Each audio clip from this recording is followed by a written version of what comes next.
আলাইকুম। আজকে আমরা একটি মিটার দেখব। এটি হচ্ছে ডিজিটাল মাল্টিমিটার। এইটা আমাদের ইলেকট্রিক্যাল কাজে হিউজ পরিমাণে ব্যবহার করা হয়। তো এটার মাধ্যমে আমরা যা যা পরিমাপ করতে পারবো আগে আমরা দেখে নিই। প্রথমত আমাদের এটা অফ আছে, তারপরে যেইটাতে আমরা সিলেক্ট করলাম সেইখানে ভোল্টেজ পরিমাপ করা যায়। ভোল্টেজ হচ্ছে এসি ভোল্টেজ এবং এসি বা ডিসি কীভাবে বুঝবো, যে ফ্রিকোয়েন্সি চিহ্ন যেটা আছে সেটা হচ্ছে এসি, আর ডবল যে দাগ আছে এটা হচ্ছে ডিসি। তো এখন আমার যেটা এখানে এটার মাধ্যমে আমরা সিলেক্ট করতে পারবো। এখন আমাদের অটোতে সিলেক্ট আছে এবং ডিসিতে চাপ দিলে এটাতে আমরা এসি সিলেক্ট করলাম, এসিতে হবে। এটা চাপ দিলে আমাদের ডিসিতে হবে। এইটা গেল এসি ডিসি ভোল্টেজ পরিমাপ করার জন্য। তার পরবর্তীতে আমরা যেটা পরিমাপ করব সেটা হলো, এটা হচ্ছে রেজিস্ট্যান্স পরিমাপ করার জন্য। এইটাতে চারটা পরিমাপ করা যাবে। এক রেজিস্ট্যান্স, তারপরে রেক্টিফায়ার, ডায়োড, তারপরে কন্টিনিউটি, তারপরে ক্যাপাসিটার। তো প্রথমে যেটা আছে এটা হচ্ছে রেজিস্ট্যান্স পরিমাপ করার জন্য সিলেক্ট করতে হবে। এটাতে ডায়োড পরিমাপ করার জন্য, এটাতে আমাদের কন্টিনিউটি পরিমাপ করার জন্য, আর তারপরে এটাতে হচ্ছে ক্যাপাসিটার পরিমাপ করার জন্য। ক্যাপাসিটার পরিমাপ করার আসলে ক্যাপাসিটার কিনা লাস্টে যে এফ লেখা, যেটা ফারেনহাইট। তারপরে যে এটা আছে এটাতে আসলে হার্জ পরিমাপ করার জন্য, ফ্রিকোয়েন্সি। তারপরে যে অপশানটা আছে সেটা হচ্ছে অ্যাম্পিয়ার পরিমাপ করার জন্য। তো এই গেল মিটারের সিলেকশন পার্ট। এখানে দুইটা নব আছে, এই নবের মাধ্যমে আমরা এটা পরিমাপ করে থাকি।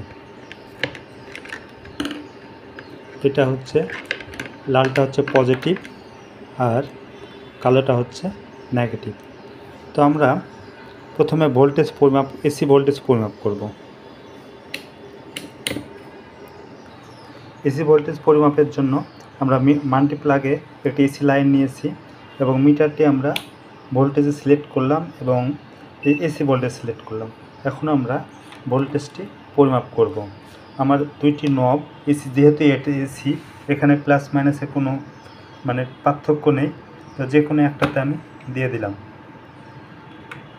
তো আমরা দুইটাতে দিয়েছি। আমার ভোল্টেজটা দেখাচ্ছে 234.3।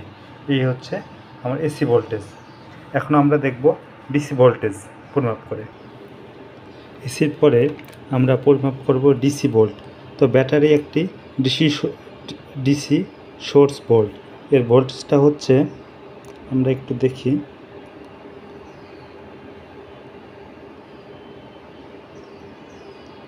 1.5 ভোল্ট ডিসি। এই পাশটা হচ্ছে পজিটিভ আর এটা হচ্ছে নেগেটিভ। তো আমরা ব্যাটারি মিটারটা আবার ভোল্টেজে দিলাম এবং ডিসি সেট করলাম। এখন আমরা ব্যাটারির নেগেটিভ প্রান্তে নেগেটিভ নব ধরবো এবং পজিটিভ প্রান্তে পজিটিভ নব ধরবো। আমরা ব্যাটারির পজিটিভ প্রান্তে পজিটিভ এবং নেগেটিভ প্রান্তে নেগেটিভ নব ধরছি এবং আমাদের মিটার 1.6 ভোল্টেজ দেখায়। আমাদের ব্যাটারি গায়ে লেখা ছিল 1.5 ভোল্ট, তার মানে আমার ব্যাটারিটা ঠিক আছে। এরপরে আমরা পরিমাপ করব রেজিস্ট্যান্স, অর্থাৎ একটা ডিভাইসের রেজিস্ট্যান্স কত। তো রেজিস্টারে আমরা রেজিস্ট্যান্স পরিমাপ করি। এটা হচ্ছে একটা রেজিস্টার। তো রেজিস্টারের যে কোনো প্রান্তে ধরা যায়, এর কোনো পজিটিভ নেগেটিভ নাই। তো আমরা দেখি, এটা ধরলাম আমার একটা নির্দিষ্ট মান দিচ্ছে, অর্থাৎ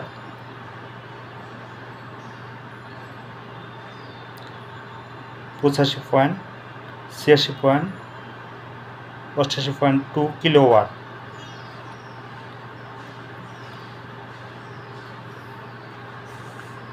আমরা একটু দেখি, তাহলে বুঝতে পারবো।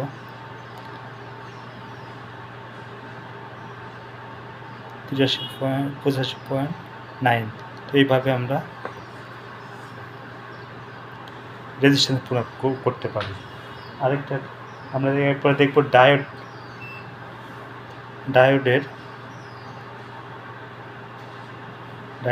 কীভাবে পরিমাপ করতে, এটা একটু দেখে নিই। ডায়োড আছে, এখানে চিহ্ন আসবে ডায়োডের, আর ডায়োডটা এটা হচ্ছে একটা রেকটিফায়ার ডায়োড।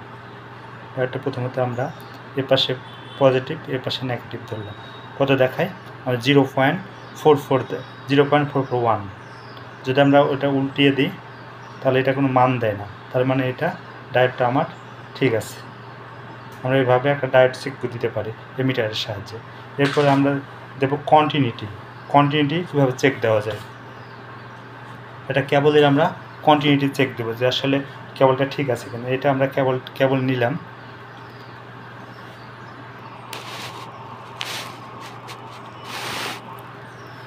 কেবলের এই একটা মাথা দুই মাথা ধরলে এটা ব্রিপ দিবে, তার মানে আমার কেবলটা ঠিক আছে। এভাবে আমরা এর সাহায্যে কেবল অনেক কোয়ান্টিটি টেস্ট করতে পারি। এরপরে যেটা আছে সেটা হচ্ছে ক্যাপাসিটার, এর মাধ্যমে আমরা ক্যাপাসিটার পরিমাপ করতে পারি। এটা হচ্ছে এফ, তার মানে ফারেনহাইট। তাই আমরা একটা ক্যাপাসিটার নিলাম, ক্যাপাসিটার হচ্ছে এই পাশে নেগেটিভ পাশে আমরা নেগেটিভ ধরি, আমাদের কত আসে 2.16 মাইক্রোফ্যারাড। আমার এখানে কত আছে 2.2 মাইক্রোফ্যারাড, তার মানে ক্যাপাসিটিটা আমার ঠিক আছে। এই ক্যাপাসিটি একটু চেক দিই, এখানে মাইনাস ধরলাম, এখানে প্লাস ধরলাম, আমার সামান্য কোনো চেঞ্জ হচ্ছে না ভ্যালু, তার মানে এই ক্যাপাসিটিটা আমার নষ্ট। এভাবে আমরা এর সাহায্যে ক্যাপাসিটি পরিমাপ করতে পারি। এটা হচ্ছে হার্টজ অর্থাৎ ফ্রিকোয়েন্সি পরিমাপ করতে পারি। আর এইখানে ছোট পরিসরে আমরা কারেন্ট পরিমাপ করতে পারি। এই হলো ডিজিটাল মাল্টিমিটারের ব্যবহার। আসসালামু আলাইকুম, ধন্যবাদ সবাইকে।